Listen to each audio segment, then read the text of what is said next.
Friday afternoon, 4 men dressed as females narrowly escaped a mobbing in downtown Kingston. Just last week, a male was beaten in Falmouth, Trelawney because he was dressed as a female. The issue of violence against gay men, especially mob violence, is definitely a reality. Stacey Ann Jarrett is the executive director of Jamaica AIDS Support for Life, where she works closely with Jamaica's embattled gay community. If it's an individual, you will have verbal attacks, but you won't necessarily have physical attacks because it's one-on-one.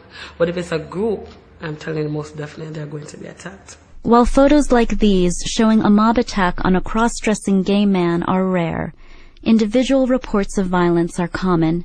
2 weeks ago, two guys ran me down with machete, nearly killed me. These gay men agreed to appear on camera as long as their identities are concealed. Once they find out that you're gay, Batman, let me use the word Batman, they want to kill you. People have been beaten, people have been chopped, people have been forced out of their communities, people's homes have been burnt down. I've had to respond to the calls late at nights, early mornings, throughout the day when I'm at my job. Carlene, who asked that her last name and face not be revealed, runs the hotline at JFLAG, the main gay rights advocacy group in Jamaica. JFLAG was formed to say, well, we're going to be the organization to stand up and, let the world know what gay people has been facing. As far as straight Jamaicans are concerned, once you're gay, you have no place in this country. We shouldn't be here. We shouldn't exist. For Representative Ernest Smith, a member of Jamaica's ruling Labour Party, the very existence of JFLAG is an offence to his country's laws and moral codes. I am very concerned that homosexuals in Jamaica have become so brazen. They have formed themselves into organizations. They're on the street. In fact, they're abusive. They're violent.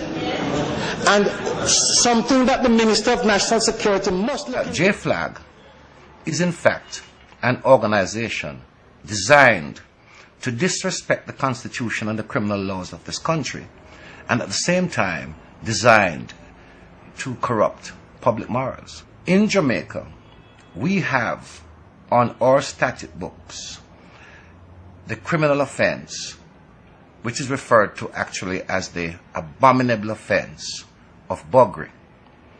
And it carries up to 12 years imprisonment.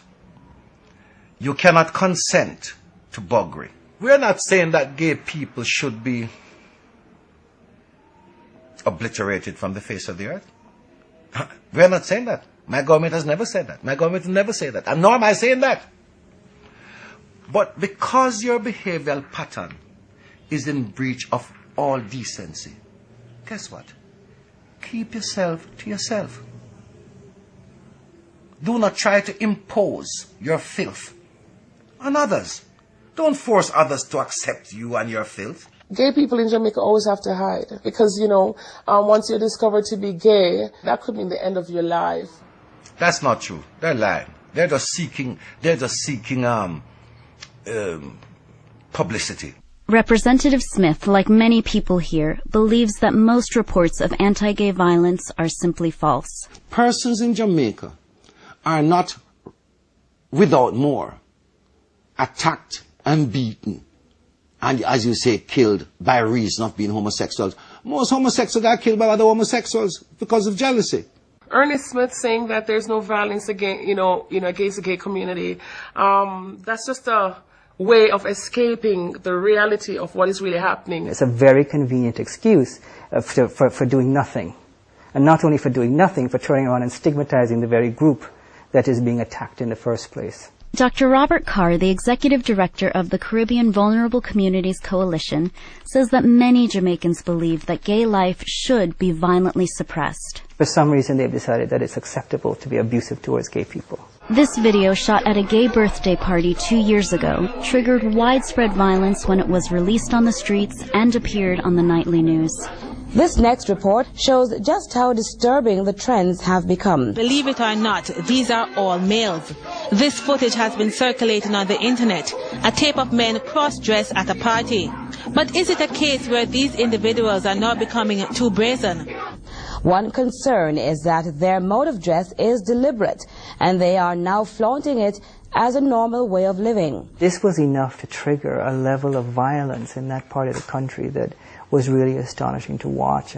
We were told that several gay men who appeared in the video were killed, and others, like this young man, had to flee their homes. One of my friends called me and told me that the community where I lived in was planning to gang up on me one day and kill me. The society has gotten to that point where people are astonished that onlookers would say this is inappropriate or this is extreme behavior. A lot of gay men and lesbians who are attacked are afraid and reluctant to seek services or to report it to the police for also fear of victimization at that end. If you allow yourself to direct such venom and hatred against a particular population that people feel it's acceptable to beat them and kill them, you're opening up a Pandora's box that you really don't want to open up. If it was HIV was killing us, we'd have said, okay, use a condom.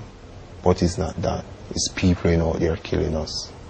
If you don't believe that a population has the right to exist, then you could care less if they've got a deadly infection. It doesn't matter if they live or die, because they have no business existing in the first place. For World Focus, I'm Lisa Biagiotti in Kingston, Jamaica.